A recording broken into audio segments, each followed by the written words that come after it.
திருவள்ளூர் மாவட்டத்தில் கொண்டாபுரம் என்ற கிராமம் இருக்குங்க. இந்த கிராமத்தில் சரத்குமார் அப்படின்ற தம்பதிக்கு பிறந்தவன் தான் மோஹித். சரத்குமார் அவர் வந்து சாதாரண ஒரு கூலி வேலை பார்க்குறவருங்க. அவர் டெய்லி வேலைக்கு போனால் மட்டும்தான் குடும்பத்தை பாதுகாக்க முடியும், உணவு உண்ண முடியும். அது மாதிரி சூழ்நிலை தான் சரத்குமார் வாழ்ந்துட்டு இருக்காங்க.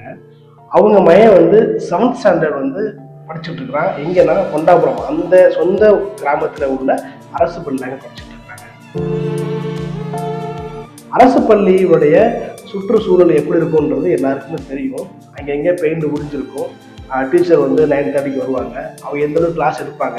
அது மட்டும் இல்லாமல் பாதுகாப்பாக இருக்கா அரசு பள்ளி அப்படின்னு பார்த்தீங்க அப்படின்னா பெரிய கேள்விக்குறிதாங்க இருக்கு. அப்படி உள்ள ஸ்கூல்ல தான் கொண்டாபுரத்தில் மோஹித் 7th ஸ்டாண்டர்ட் படிச்சுட்டு இருக்கிறான். காலையில் 9 மணிக்கு ஸ்கூலுக்கு போனவன் 1 மணிக்கு உயிரோடு இல்லை அப்படின்ற செய்தி தெரிய வருது சரத்குமாருக்கு.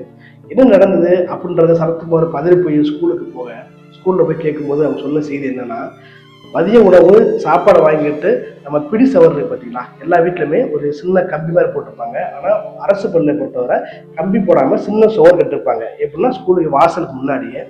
அந்த சுவர் ஏற்கனவே நிறைய டைம் வந்து அங்கே உள்ள ஹெட்மாஸ்டர் ஹெட்மிஸ்டர்ஸ் வந்து கம்ப்ளைண்ட் பண்ணியிருக்காங்க. எனக்கு வந்து இது சரி பண்ணி கொடுங்க அப்படின்னு டிஓக்கு கம்ப்ளைண்ட் பண்ணியிருக்காங்க. இது உடஞ்சி போயிருக்கு, இப்போ இது கட்டி ரொம்ப வருடங்கள் ஆயிடுச்சு அப்படின்னு. ஆனால் பல தடவை சொல்லியுமே அந்த நிர்வாகம் வந்து எதுவுமே பண்ணி தரல.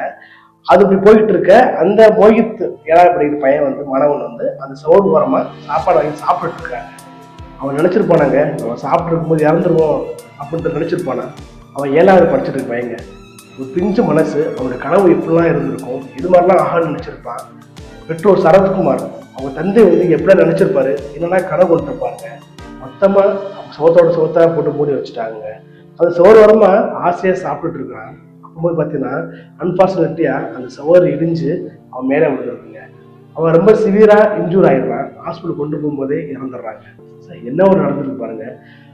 தலைமை ஆசிரியர் பல தடவை சொல்லியும் அந்த சோரை இடிக்காம விட்டுருக்காங்க. ஒரு இடிச்சு கீழே போட்டிருந்தா கூட அந்த மோஹித் இறந்துருக்க மாட்டாங்க. ஆனா நிர்வாகம் பார்த்தீங்கன்னா அரசு பள்ளியில உள்ள வாத்தியார்கள் வந்து போராட்டம் பண்றாங்க. எங்களுக்கு வந்து போதிய சம்பளம் இல்லை, சம்பளம் உயர்வு இருக்க மாட்டேங்குது. சம்பளம் வந்து குறைஞ்சது அவங்க 60,000 70,000 சம்பளம் வாங்குறாங்க. ஹெட்மாஸ்டர்லாம் பார்த்தீங்கன்னா 1,20,000 30,000 சம்பளம் வாங்கிட்டு இருக்காங்க. அவங்களுக்கு சம்பளம் உயர்வு அப்படின்ற மாதிரி போராட்டம் பண்ணிட்டுங்கிறாங்க. ஆனா இது மாதிரி விஷயத்துக்கு ஒரு அடிப்படை வசதியான பாத்ரூமா இருக்கட்டும், தண்ணி வசதியா இருக்கட்டும், இது மாதிரி சோறு இடிஞ்சு போச்சு, இதுக்கு ஒன்னே நடத்தி அவங்களோட உயிர் சேதம் ஏற்படும் அப்படின்றதுக்கு எந்த ஒரு டீச்சருமே முன் வரலைங்க போராட்டம் பண்றாங்க. இது இங்கே மட்டும் இல்லை, திருவள்ளூர் மாவட்டத்தில் கொண்டாபுரம் என்ற கிராமத்தில் மட்டும் இல்லை, தமிழ்நாட்டில் எல்லா கிராமப்புறங்களிலுமே இது மாதிரி சூழ்நிலை இருக்கு. ஸ்கூல் கட்டுறாங்க, கவர்மெண்ட்லேருந்து ஃபண்ட் ஊதி கட்டுறாங்க. கட்டி ஒரு 6 மாதத்துலேயே மேலே உள்ள கூரை சுவர் கீழே இடிஞ்சு விட்டுருங்க. இந்த பதிவு பார்த்தீங்கன்னா உண்மையிலே மனசு பதறி போச்சுங்க. அதோட பெற்றோர் என்ன பண்ணுறாங்கன்னா 2 கோரிக்கை விட்டுருக்காங்க. என்னுடைய மையம் இறந்துட்டான், என்னால் தாங்க முடியல, நாங்கள் வந்து இந்த பாடி எடுக்க மாட்டோம், எங்களுக்கு தகுந்த ஒரு இது பண்ணால் மட்டும்தான் இங்குள்ள படிக்கிற பிள்ளைங்க காப்பாற்றப்படுறாங்க அப்படின்னு போராட்டம் பண்ணுறாங்க.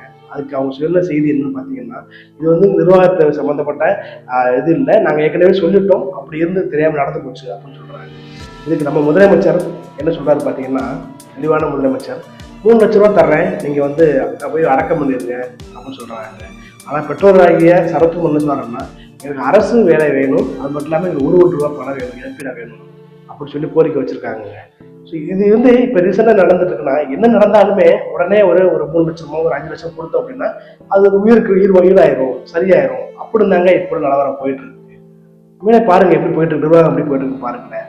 அது மட்டும் இல்லாமல் ஒரு குடிகாரன் குடிச்சிட்டு இறந்தான் அப்படின்னா தமிழ்நாடு அரசு வந்து 10 லட்ச ரூபாய் இழப்பு கொடுக்குறாங்க. ஒரு பிஞ்சு மனசு 7வது தான் படிக்கிறான், அவனுடைய கனவு என்ன ஆச்சு, எல்லாத்தையும் உடச்சி எரிஞ்சிட்டாங்க. அவனுக்கு வந்து 3 லட்ச ரூபா கொடுக்குறாங்க.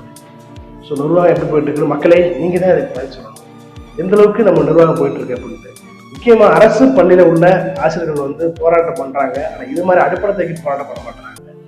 இதுக்கு நீங்க தான் பதில் சொல்லணும். வணக்கம்.